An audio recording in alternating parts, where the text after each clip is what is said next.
आपको बता दें इस वक्त बॉलीवुड से खबर आ रही है। बॉलीवुड अभिनेता गोविंदा जिनको अपने ही गन से गोली लगी है। जी हां, सुबह 5:30 बजे वो अपने ही रिवॉल्वर को ड्रॉ में रख रहे थे। रखते वक्त रिवॉल्वर नीचे गिरता है जिसके वजह से उनके पैर में गोली लगती है और वो अपने पास के हॉस्पिटल में उन्हें एडमिट किया जाता है। आपको बता दें डॉक्टरों का कहना है कि वो अभी गोली निकाल दिया गया है और वो पूरे खतरे से बाहर है।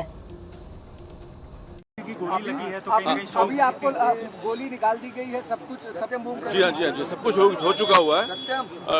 डॉक्टरों ने कहा है थोड़ा सा रिलीफ के लिए 2-3 दिन रहने के लिए, लेकिन वो ऐसा मतलब फील करते हैं कि अगर वो ठीक हो जाए तो आज शाम को ही घर चले जाएं, इतना वो। कौन से पैर में गोली लगी थी और क्या हुआ है? सुनिए मेरी बात, वो पैर के अंगूठे में गोली लगी थी और वो अपना जा रहे थे और खाली रिवॉल्वर चेक कर रहे थे, उससे हाथ से रिवॉल्वर नीचे गिर गया, उससे गोली चल गई थी।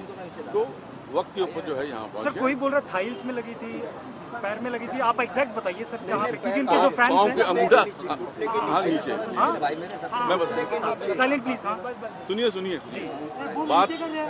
सुनिए बात इसकी नहीं है घुटने की और पैर के अंगूठे की। मैं बात यह है कि वो इम्प्रूव कर रहे हैं और ईश्वर के पास है। मैं उनके चाहने वालों को खास करके आप सभी लोगों को, जितने लोग यहाँ पे उपस्थित हैं, आप सब लोगों का मैं बहुत बहुत धन्यवाद दूंगा। और जो फिल्म इंडस्ट्री में गोविंदा जी को, मेरे छोटे भाई को रहते हुए जितने साल बीते और इतना प्यार मिला, उन सभी के लिए मैं उनके सारे दर्शकों को, सारे प्रशंसकों की मैं बुरी प्रशंसा करता हूँ। मेरा बहुत बहुत नमन है उन लोगों को। धन्यवाद।